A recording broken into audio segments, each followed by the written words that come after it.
Good afternoon, everybody, and welcome to today's Webinar Express. Use Google Analytics to make better marketing decisions, organised by CIM Southeast. If you are a university student attending today's webinar, you may want to sign up for the CIM Marketing Club newsletter. It will keep you up to date with the latest trends, innovations, and concepts in the marketing industry. All you need to do is take a photograph of the QR code you can see on screen at the moment, and it will take you straight to the sign up page on the CIM website. So I'd now like to hand you over to Geoff Roy, Director of Leapfrog Internet Marketing, who is our guest speaker today. Over to you, Geoff. Great, thanks, Phil.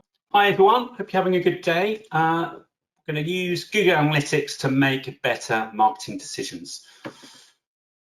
So Google Analytics is a sea of data. And I think when you first log into it, you think this is all really useful data, but what does it mean? And more importantly, how can I use it to make better decisions about how you drive your marketing forward? So I'm going to go through 6 points that hopefully will give you. I'm not going to comprehensively go through how to use Google Analytics, but I've personally been using these 6 points for quite a while to ultimately get better outcomes on a website. And that could be either driving more sales or generating more leads from my website. So we're going to look at number one. First of all, we're going to look at marketing channels, which are the stickiest. Where do people come from? Going to look at leaks, and how does your website, where does your website lose visitors, and what you may want to do about that. I want to talk a lot about bounce rate. I think, is bounce always bad? And I don't think so. I think sometimes marketers can get hung up too much on bounce rate. I want to talk about search keywords, the keywords that people put into Google before they come to your website. Those have technically left Google Analytics. They left a while back, and how you can get those back. And then I want to talk about content and maybe inspiring you to write fresh content based on data that is readily available for you.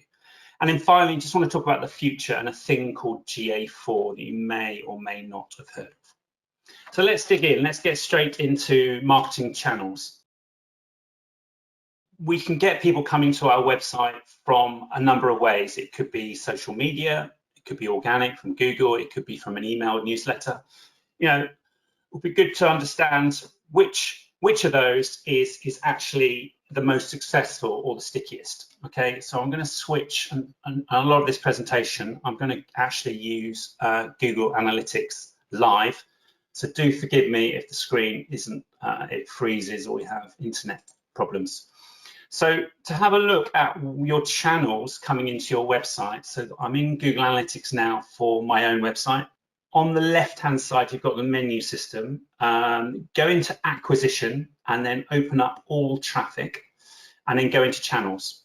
And then you can then see the traffic that is driving the most user visits. So I think I'm set up for last 30 days of data. Okay, so we've got roughly a month's worth of data. What's happening? Where are people coming from?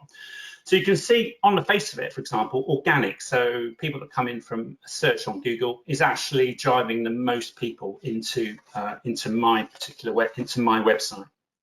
And that's great. Okay, that feels very successful. But it's not just a quantity game, it's a quality. And what I love to see here is actually social.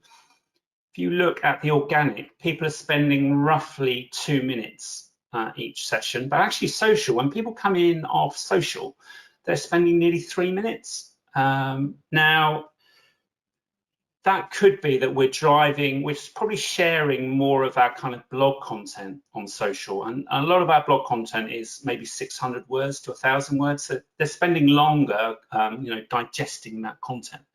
So I'm happy with that. You can see some other things going on there. For example, that social's great, but they're not actually then converting. So a conversion for our website is somebody really asking for an SEO audit, and every conversion is different depending on the website. But you can see from this data that people that come in from social aren't, whereas you can see organic and direct aren't. So it's horses for courses. They're certainly stickier in social, but then they're not taking an action. So I think there's definitely insights to be had from this particular page. Okay, so that's all about where people come from when they arrive on your website. And then clearly we can then try and understand, we would love it, wouldn't we, if people arrived on our website and never left. But clearly they are going to leave, but if we could minimize that, hopefully that increases the chance of them taking an action that you wish on the website. That could be a sale or generating a lead. So there's a book that I read recently, Bryony Thomas, Watertight Marketing, and she talks about her marketing funnel, where potential customers drop in at the top, and then you try and take them through these stages of awareness, interest, evaluation, and trial, and hopefully you get a customer dropping out the bottom end. But on the way, you can certainly leak customers. And I really like this in terms of there was a lot of analogies to your website, in terms of you get someone dropping in the top, they arrive, and then how can you influence them on your website to then take an action that you want. Okay, so again, if we go back into Google Analytics, you can see there's a section here in behavior, and then site content, and then exit pages. So ultimately, where do people leave on your website, which page? So you can see, for example, we had 73 people leave from the homepage, okay? And you can see some of the exit rates here. So one I'm not so concerned about is people that arrive at our contact page often then leave. But to me, a contact page would be a natural end to their journey anyway. If they get to our contact page and then fill in our contact form, I'm really happy with that, because that's a potential lead for us. That's somebody who wants to talk to us, in our case, about SEO. So I'm okay with that. I can deal with that. They have got to leave at some point. Where I'm not maybe so happy with is I've got a landing page here. So our strategy is we optimize for our key term, which is SEO Agency Hampshire. And if you look at that search there, you can see we're listed here. So when someone clicks through to there, they land on this landing page, and you can see that I'm getting a lot of people landing on the page and then they're just leaving. So that makes me think, as a marketer, well, what do I need to change? And I'm wondering at the moment, they've only just landed on my website, and I'm almost proposing to them straight away. Maybe my call to action of getting a free SEO audit isn't where they are at that particular time. So maybe I need to put softer calls to action in. Maybe offer them a free download on SEO tips, or something gentler maybe than just get in touch with us, if you see what I mean. So that would be that one. If we go back to the data again, we can see that there's quite a lot of exit happening on a particular piece of blog content. Now, someone coming in to read about top influencers in Guildford, Surrey, I think they're a long, long way away from being one of our potential customers. So maybe if I wanted them to stick around a bit longer, maybe offer them, I don't know, more content to click on, maybe related posts, say, down the bottom here. Those sort of decisions going around your head as a marketer in terms of how you could try and get people to stay on your website longer, or take a lesser action, basically. Okay, so bounce rate. Bouncing could be natural, right? You know, it's the technical definition of a bounce rate on your website is an effect where someone lands on one web page and then they leave. So a session begins and ends on the same page. And this is one of the questions I get a lot, where people say, well, I've got a high bounce rate on this page, and that's a real problem. What should we do about it? So if we go back into Google Analytics, I'm now going to behavior, site content, and then all pages. And we start to then get a list of our pages, and you can see their bounce rate here. So how many just arrive on these and then they leave, okay? So we go back to that contact page and then they leave. That's not necessarily a bad thing, right? They land on the contact page, hopefully make an inquiry, and then go, great, I'll leave this website now because they're going to get in touch with us. I've got another example of this where bounce isn't necessarily a problem. So we have a client called it's a dentist. So we search for a dentist near me. You find the dentist. You can imagine that person maybe has toothache, is in pain, they're in a hurry. They would land on our client's website, and 8 times out of 10, they're actually on their iPhone. So it would look like this to them. And they literally are not messing about. They would literally go to one page of the website and click call us. And that would technically be a bounce. So what we find with our dentist client is the bounce rate is very, very high. But that's not a bad thing. I think that's a good thing if they've actually then called us. So I think really all I wanted to say was that, you know, bounce isn't necessarily a bad thing. We've got another thing going on with an e-commerce website that we manage. So if we look at the page that it's a bra size guide basically, okay, for a particular brand, and we get very much kind of a high exit rate, people leaving the site. The reason it gets so many people come to the website is it's found for basically looking for a bra size in centimeters. Okay, so when you look at that in here, this brand shows up, you click through, and then you find this bra size guide. And of course, once someone's found out what that conversion is in centimeters, they've found their information, they're going to leave. So that will be a very high bounce rate. That then has got us thinking about how can we possibly get people to stick on this website? Could we, if they clicked on their particular bra size, serve them up bras in that size or show them more content? It is quite a basic page at the moment with nothing else on it. So that's given us food for thought in terms of what content maybe we could build around that bra size guide, or maybe do some remarketing. So once they leave, we serve up ads with that particular brand. But the data does then get you asking all these questions about what else you could do. Search keywords. So quite a while back now, 5, 6, 7 years ago, Google started to not give you keyword data, and you get this not provided, okay? And part of that was down to privacy, but actually the main culprit now is because there's been a drive over the last 3-4 years that all websites need to be secure. It's basically meant that when someone searches for a keyword on Google, and then comes through, that data is encrypted, so Google can't actually process the keyword, so you get not provided.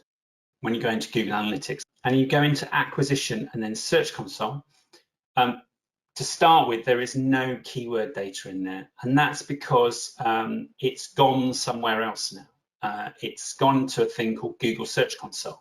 Now, you can connect up Google Search Console to your Google Analytics, and I just want to go through that process now so you see the data. But once you've done this, you should be able to see within this section here, you should be able to see all the different keywords people put into Google to then come and find you, okay? And I think this is gold dust in terms of data, in terms of you can use that obviously to help you make all sorts of decisions. So I'm going to try and do this live for you. So the process is you need to connect up. You need to create your Google Search Console account, okay? And then once you've set it up, you then need to connect it to Google Analytics. So I'm going to give this a go, but if it doesn't work, hopefully you'll get a sense of what you need to do. So search for Google Search Console, go into, click on the result, and you come to a page like this, all right? And what you need to do is create your Google Search Console account, okay? So Google Search Console looks like this. You would then add a property, okay? And then what you would then do is, say for a dentist client, you would then add them in here, okay? And then press continue. And then what should happen, okay, what it's done is it's auto-verified me because I've already connected to Google Analytics. So I'm hoping 9 times out of 10 for you, because you've got access to Analytics, Google will trust you enough and say, well, hey, you've already got access to Google Analytics, we'll let you in for Google Search Console. And then from that, you can then go to the property there. So that's that's all connected there. So once that's up, it's a case of then connecting your Search Console here. So you would set up Google search data. This is for a different website. And in here, you should, if I get this right, adjust here. It says adjust Search Console. Okay. And then you would add your Search Console property, and you pick it from a list here. Okay. And then add. And then from that, what you should then be able to do is see this type of view with all your keyword data. And of course, that isn't the end. I've got 915 here. You can show more rows, if you see what I mean, and then there'll be more data for you. Okay, so content. We're always looking for more content ideas to think about. You know, in immortal words of Gary Kemp, why do I find it hard to write the next line? You know, what are we going to write about? What are we going to write about next? All sorts of things you could write about, and often that might be thinking about your area and coming up with ideas, but you could also make more data-driven decisions about what you write about based on what people search for. So and go back to that brand. So we decided, we did some keyword research, and we found that there are a lot of searches around shapewear and whether you should wear it if you're pregnant. And it's slightly controversial whether you should be wearing shapewear, and there's lots of people that are for and against it. So can you wear shapewear while pregnant? We got a copywriter to write us a piece around this, and you can see that it shows up here. Okay, so this is on our blog, maternity shapewear. And you can see the blog article, the do's and don'ts of maternity shapewear, and it's a nice blog article there. So what we can now do is go back into the data and find out actually what does this current piece of content rank for, okay? And you do that by going, I would suggest go directly to source, which is go to Google Search Console where all this rich data, this keyword data is now, which you can connect to your Google Analytics. So what we've done here, it looks like an awful lot of data, but ultimately what I've done is for just that page that talks about maternity shapewear, this is telling me all the different queries that people are making to find that page. So the top one is, can you wear shapewear while pregnant? What this is telling me is my position on Google is 2.9, so roughly position 3. So 1 to 10 on Google page 1 is a page 1 ranking, which is where you need to be. It's telling me that it was seen 296 times in the Google search, and out of that, about 43 people click through. But what's amazing, and you'll find this, is there's so many different ways people make searches, right? Well, people are all very different. Can you wear a waist trainer? Is it safe to wear shapewear while pregnant? Can you wear Spanx while pregnant? All these different terms that actually I'm sure when we originally briefed our copywriter, we hadn't thought of. So this has given us loads of ideas that actually we maybe need to, waist trainer is mentioned a lot. So we're thinking about getting another article that's quite similar, but the vocabulary is more around waist trainer than shapewear. So it could almost be very similar, but it's just targeting that term more. And the other one is people are asking, pretty much all of this is questions. So we're thinking, actually, we're going to pull some of these questions and put them into a little kind of frequently asked questions section at the bottom of that particular page. And I think then hopefully when people ask the questions, we'll have a nice little answer for them on our blog post as well. So you may, by digging into your actual content that you've already written, you might in effect get spin-off ideas to write about. And it might inspire you in terms of realizing people aren't always searching for the things you thought they were searching for. Okay, and finally, preparing for the future. So at the moment, we've been looking, all of these screenshots, and Google Analytics is Google Analytics 3, GA3. GA4 is the new version of Google Analytics, which is coming down the line. Now, at the moment, I would say that you don't need to take You can stay with your GA3. It's obviously more familiar, but the reason Google is now starting to promote GA4 is the world is changing. So there was a recent survey that actually said 42% of internet users use ad blockers. I'd heard 30, and I always hear a different number, but it's a large chunk. And often what those ad blockers do, they block ads, but they will also block the tracking code that from Google Analytics that's put into websites. But obviously throws up the fact that potentially Google Analytics is already not tracking potentially 42% of your users. So it's, as the world becomes more like this, Google Analytics 3 will become less and less accurate because it just can't track a large slice of internet browsers basically. The world's also changing in terms of cookies. I think cookies are slowly going to die out with privacy issues, and the whole idea with GA4 really is that machine learning kind of is going to try and almost guesstimate your traffic using different sources. Google seems quite vague about how they're going to do it, but there's basically another version coming down the pipe. As a marketer, what can you do about that? So this is what the current GA3 looks like, and I'm sure it feels fairly familiar with you. It talks about users, sessions, things like that. Okay, that's GA3, and this is what GA4 looks like. Okay, and my recommendation is at the moment is don't switch to GA4 yet.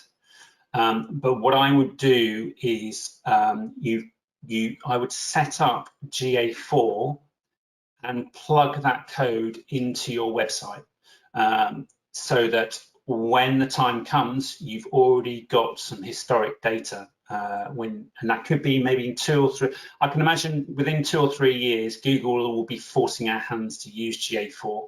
So it would be good if you've got that set up, so when you do the switch, you've got nice historic data, so you can do year-on-year comparisons and things like that.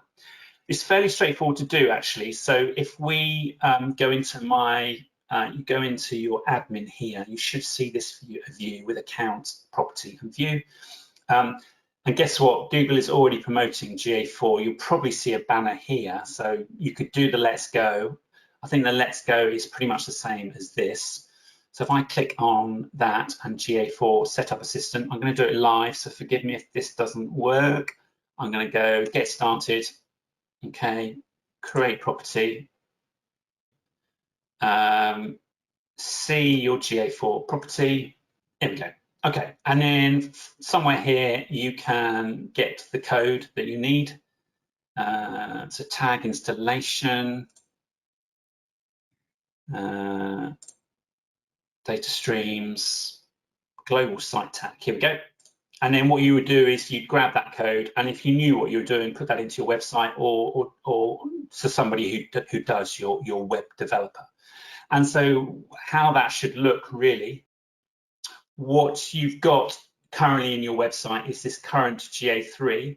You'd ask your web developer to put in GA4 directly below it. Okay, it's in the head area of your web page at the top, but don't delete your GA3. So basically, you'll carry on working with your GA3, and at some point in the future, and I think what's going to happen is you'll see more and more people talking about GA4. At some point, you can then flip to GA4 and leave GA3 behind. But if you don't add this code and then in the future you go straight to GA4, you won't have any historical data. So year-on-year reports, month-on-month reports really won't mean that much. To be honest, if I'm still getting my head around what GA4 actually entails, and it does look quite different. So whereas GA3 talks about audience acquisition, behavior, and conversions, the language, the jargon is slightly different. It's to engagement, monetization, retention. So there is going to be certain things that you can't see in there anymore. I think something like user sessions, for example, won't be seen. But there's going to be other kind of metrics you should be able to use. That's it pretty much. We've covered off marketing channels, plugging the leaks, bounce rates, where to get that lovely rich set of keywords. Hopefully I've given you some idea for content, and then obviously talking about GA4. Thanks very much for listening. So we're now going to have a short Q&A session. Geoff, we've got a whole stream of questions, so we're going to be struggling to get through them all. But I'm going to go through them sort of in chronological order, so really from the start of the presentation through to the end. Okay, so the first one's about bounce rates. So would clicking on the call button not be classed as a conversion rather than a bounce, or is that not trackable? Clicking on the call button, in my view, is a conversion, right? It's something you'd want. And I think sometimes if Google sees you take an action, it says, okay, that's not a bounce. But I've noticed more times than not in real time that it's, even though someone presses the call button after going to one page, you still see that as a bounce, unfortunately, in my experience. Okay, great. I guess the answer to the next question is how long is a piece of string? But generally speaking, what is an acceptable bounce rate before you should start worrying? I don't have an answer, because like our dentist client, we're really happy with 100% bounce rate. Thanks very much. If they literally come to a page and call, so it really depends on the market space you're in and your content. I generally don't have an answer for that. Okay, what are the benefits of adding Search Console to Google Analytics compared to viewing the information on SC? Directly in Google Search Console. I think some people are just more familiar with Google Analytics, so they can just see all the data in one area.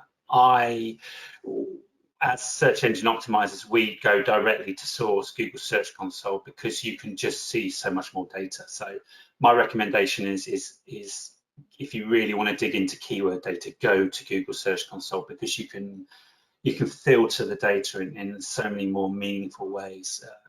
I love it as a tool. So yeah. Okay. How often do you think you should be looking and reporting on activities from Google Search Console? Well, we report on a monthly basis, but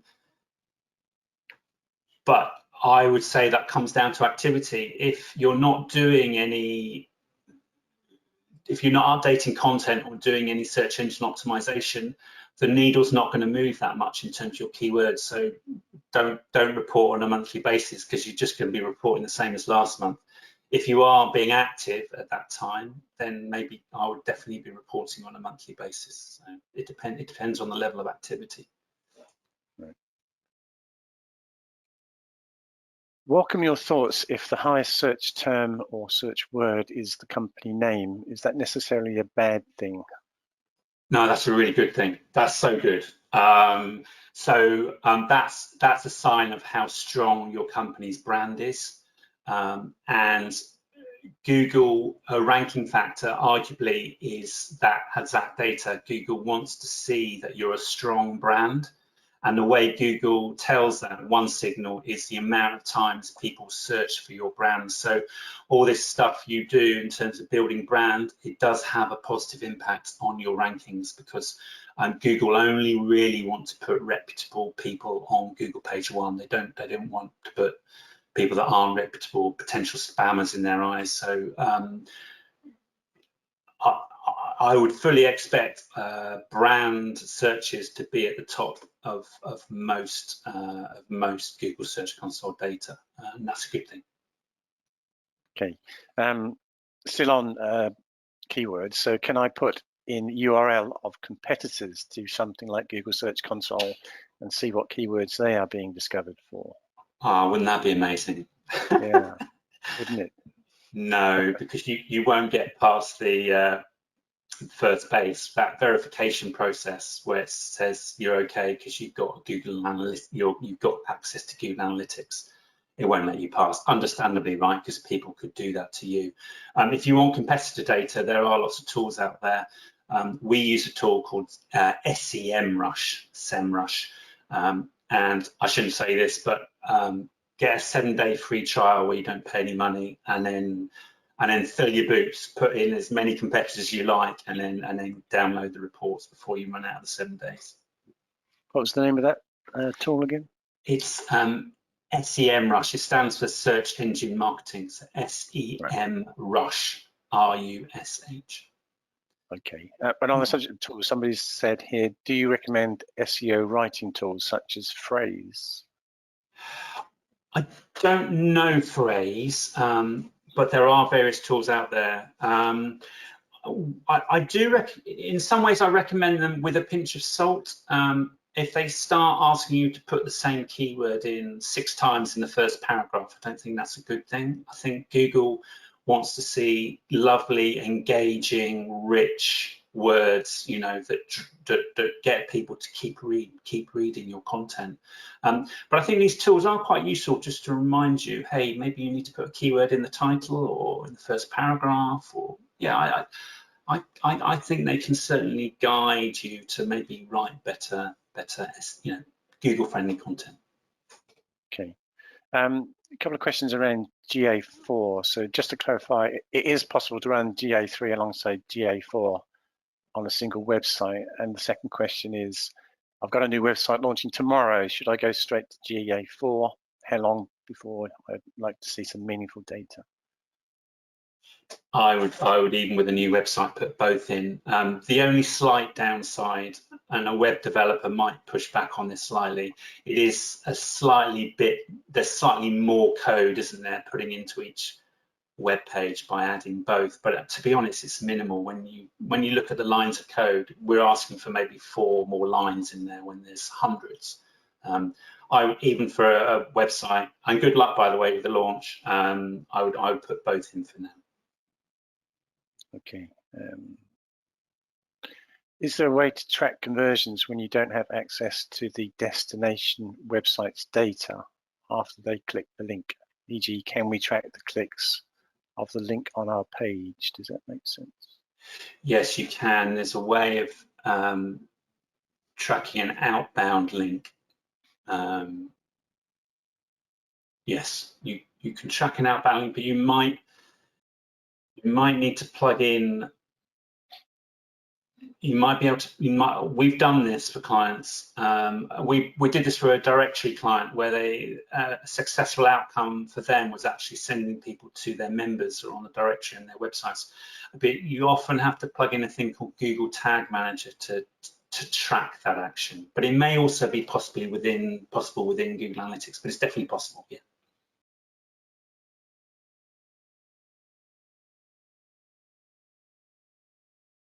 From your experience, what is the main difference if the site is targeting on B2B and B2C from the Google Analytics data insight? The differences between B2B and B2C. I mean, B2B typically is more lead generation, isn't it? Getting an inquiry rather than a sale, whereas B2C could be both.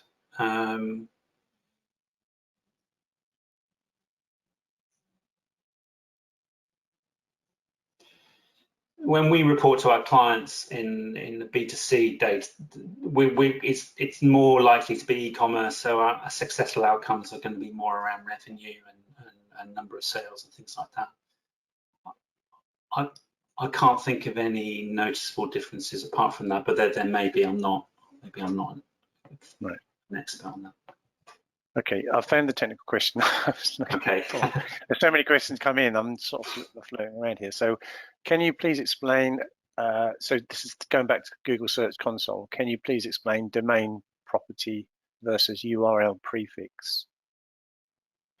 Yes, so the domain property is actually the ideal one to have. Can I just switch to that now, Phil, to explain? We'll try. Yeah, go ahead, go back to wherever. Okay, let's so if we go back to that Google Search Console search, well, the first page it takes you, doesn't it? And then we go here, and then we start now. So what we're referring to is when you add a new property. This is much better because it tracks all the different versions of your website, whether it's like www or non-www. But to do this, you need access to the DNS, which is basically who manages your domain name. And so sometimes it's just much more convoluted. They have to add a particular piece of code to where your domain is registered. Your like registrar, like GoDaddy or 123 and people like that. Whereas it's much easier to just get verified on this side because you just need access normally to Google Analytics. That's the gold standard, but the URL prefix is good enough. Right, great, okay. Again, on GA4, it looks like bounce rate isn't in GA4 and Google is swapping it for engagement rate. Any thoughts on this? I'm going to be really honest, and I don't know enough about GA4, so if that's great. We won't be talking about bounce. We'll be talking about, what did you say it was? Engagement. Yes. Yes. Engagement I suppose that's the other side of the coin to bounce, right? Engagement. Okay. What are the thoughts on cross-browser device monitoring? Any tricks to pull it together? Sorry, I don't know enough about that to talk about that as if I was an expert. So I'm just being honest. You've shown what keywords Google Analytics displays that people use to find your site, but what about the words that your competitors are benefiting from? Yeah, go back to that SEMrush tool. We often do that at the start of a contract with a client. You can do keyword research until the cows come home, but often if you're new to a market and you know there's competitors out there that have been doing marketing and SEO for years, go and put them into SEMrush and you can see exactly which keywords that are working for them and they're on page one. And that's often where we start because we kind of think, well, we're not going to reinvent the wheel here. We're just going to go straight to what works to get the quickest result. Okay. There's still plenty more questions where they come from, Geoff. Does your bounce rate affect your SEO, as in you don't deliver a great experience for the customer? So does this affect your ranking? Yeah, potentially, yeah. Google always talks about providing the best user experience and the best content. And so if that's not as good as your competition, your bounce might be higher compared to your competition. And I think that's where it might affect your rankings.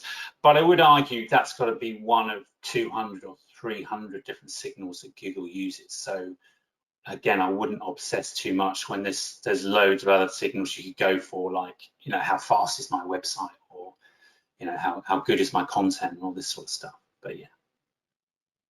Okay, so question here around, I guess, what should you be tracking if your website is mainly focused on information, advice and guidance rather than sales focused, therefore less conversions? Right. So what metrics would you recommend? Well, I suppose that an extreme example of that would be something like a news publication, wouldn't it? Like, say, The Guardian or Daily Mail or something like that. I suppose you'd be looking for how good the quality of your content. So an indication of that would be how long people stay on your site, average time on site, how many pages they read before they leave. And in terms of your SEO, I'd be looking at the range of keywords. I suppose you could go straight into Google Search Console and look at the keyword data, metrics like that. It's about the quality experience. If there aren't really any conversions, I suppose. Right. Okay. Specific question about the dentist example. So how do you know that after visiting the site, they are actually calling and not just looking at the page and thinking this is not for me? Does the dentist do follow-up surveys on the phone to see how they got the number? No, we don't know. We track the button click on the website, and we know where those people come from, though. So, and we also know when we started with them 2 years ago, their phone was ringing not very often, and now it rings. I don't know, we generate 40 or 50 phone calls a month for them. So Yeah, we don't exactly know, and they don't have time, as most dentists don't, to do those follow-ups, unfortunately. Right, okay. How useful are referrals as a source, as I find these figures are generally low in my experience, and how can this be increased? Any thoughts? Yeah, so a referral is when someone clicks on a link to your website from another website, is the definition. How can you increase this? Guest posting would be a great way of doing that. So if you manage to write content on, say, your industry blog, and then in the bottom if there were links within the article to your website, or within your bio at the bottom, it was, you know, yourself from so and so. To me, you're setting yourself out in your market space as an expert in your field, and I think people would then naturally think, gosh, I've got to get in touch with these people and click through to your website. And that link as well would obviously then have SEO value, because it's what we call a backlink. So that would be super good in terms of SEO, because it's coming from an industry source. Yeah. Okay, great. We're running out of time, actually, Geoff. So just a couple more questions, and honestly, there are loads and loads which I haven't been able to cover. Okay. So the penultimate question is, I often find Google Analytics underreports the traffic the website gets from Facebook activity. Have you seen that? Yes, and you can fix it. So it's so frustrating when you get social media stuff and Google Analytics doesn't classify it as social. They say it's referral. So the way to fix that is if you go into admin here, okay, and you want to make sure it reports it as social going forward, you go into your admin section, and then in channel grouping here, and then default channel, go into social. You have to train it to say, hey, all that you have to go source, and then I'll do contains, and then anything Facebook. And that will then, it won't be retrospective, but what it will do is any future content will no longer be classed as referral, it will be Facebook. And we go into new clients accounts all the time where we see this. I don't know why Google Analytics isn't better at it, but it's still not great. Great, that's a great tip. Okay, and the final question, Geoff, is Google Analytics accurate? Does it record every single user visiting my website? No, it's not, and they've always said it only samples a certain percentage, and then kind of backfills what they think the full data set is. So you'll often find when you start cutting your data by, say, social and new users and I don't know, a certain age and demographic, that the data starts to not make sense when you go down to that granular level, and it's because it's sampled data. It isn't 100% accurate. Okay, great. Well, thank you again, Geoff. That's brilliant. Some really great answers to our questions. Apologies if we couldn't get through all of the questions, and I haven't asked yours in particular. So that's all the time we have for our webinar today. I'd like to say thanks again to Geoff for today's presentation. Thank you, Geoff. We hope you found it interesting and worthwhile. Our next Webinar Express Advanced Storytelling is on Thursday, the 14th of October at 1 p.m. hosted by CIM East of England. You'll find further details listed on the events page on the CIM website, where you'll also be able to register for the session. So on behalf of CIM, thank you again, Geoff, for a really good presentation, and thank you for joining us. We hope you enjoy the rest of your day. Goodbye.